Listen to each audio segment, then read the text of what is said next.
Florida Governor Ron DeSantis touted his economic record after 4 years in office at a rally on Friday. Keeping mostly to his stump speech, the Republican governor compared his successes with jobs and efforts to reduce the cost of living to the nation as a whole under President Joe Biden. DeSantis is barnstorming the state in the final days before the midterms. Polls show him with a double-digit lead over his Democratic challenger Charlie Crist, a former congressman and governor of the Sunshine State. DeSantis is widely considered a possible 2024 presidential contender and consistently ranks second to former President Trump.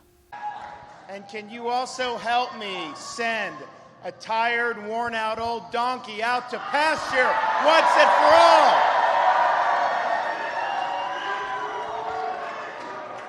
It's wonderful to be back. It's wonderful to be here. I know this is probably the best setup I've had in the whole campaign. Where's George Masvidal? Is he here? There he is, right there. So, I was thinking about coming here, and I knew the training, and I knew Masvidal was going to be here. And what I think about why Florida is a free state, one of the reasons it is because we had to stand up to a lot of people to keep it free. We had to stand up to bureaucrats like Fauci. We had to stand up to a lot of leftist politicians. And we had to stand up to a lot of very corrupt media to be able to do it. And if you think back, you go back to the summer of 2020, July of 2020, we're in Florida, and they're just attacking me left and right. I got a letter from all Democrat members of the U.S. House of Representatives from Florida, and they were attacking me because businesses were open. They were attacking me because schools, I said all schools have to be open, and they said that was bad. And they wrote me this letter saying, you need to shut down the state of Florida. You need to impose mandates in Florida, and you need to have everybody shelter in place. So think about that. This is like, what would that mean for the state? It would have destroyed the state, to be honest with you. That's what would have happened. It would have thrown millions of people's lives in turmoil. It would have cost hundreds of thousands of jobs. It would have caused many thousands of businesses to go under for good, and it would have locked out millions of kids from getting an education. But they were coming after me. Media was attacking me. Fauci was attacking me. And it just seems to me, as I was looking back on that, leadership is being willing to stand up for the people that you represent and take the hits on their behalf. And that's what we did.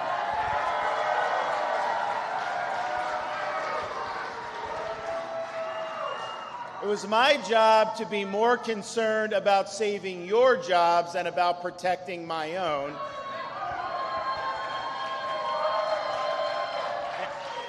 And I was willing to take the arrows so you didn't have to. And so I thought about that letter, and I looked at it. I thought about all the people that would harm if we followed what they wanted to do. I took the letter, I crumpled it up, and I threw it in the trash can where it belonged.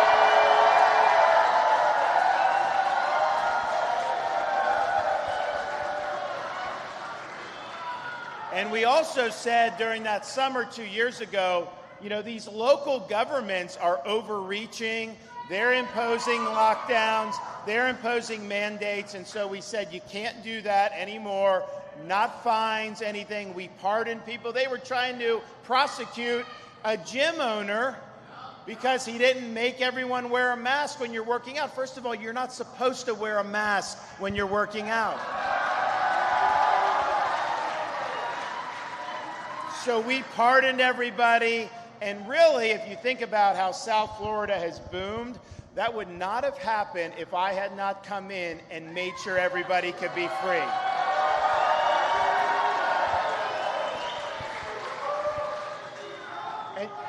And the thing about it is you know, we're down in Broward, obviously more Democrats and Republicans in the county. But you know, when we were protecting people's jobs, we were protecting the jobs of Democrats, Republicans, independents. It didn't matter. When we were saving businesses, we were saving businesses owned by Republicans, Democrats, and independents. It didn't matter. And we were making sure our kids can be in school. That affected families who have all types of political parties and persuasions. We were lifting people up and doing what was right. And the state is better for us doing that.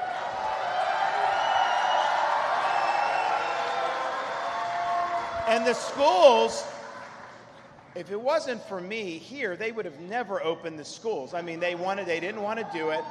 And, you know, I'm proud that when I became governor, there was a real desire to see some accountability down here, particularly in the aftermath of Parkland. So we took action, suspend the sheriff my first week in office.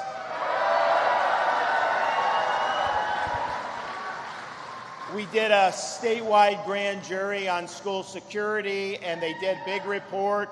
We implemented recommendations with the legislature. We funded close to $1 billion in school security statewide, but that one of those reports finally came out just a month or two ago and said to recommend to suspend a number of the school board members here in Broward. So we did that. Because it needs to be cleaned up. And I'll tell you, the people that have gone on have done a really good job. Things have gotten a lot better.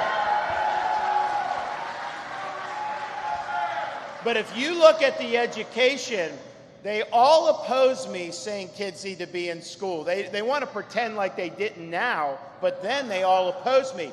And I was being attacked, all this stuff. Well, you had kids locked out of school in Chicago, LA, all these different places. And you know, the thing is, the politicians and the bureaucrats who lock other kids out of school, they take their own kids and they have them in private instruction in person. That's what they do in California and other places. So it's all a total fraud how these people operate.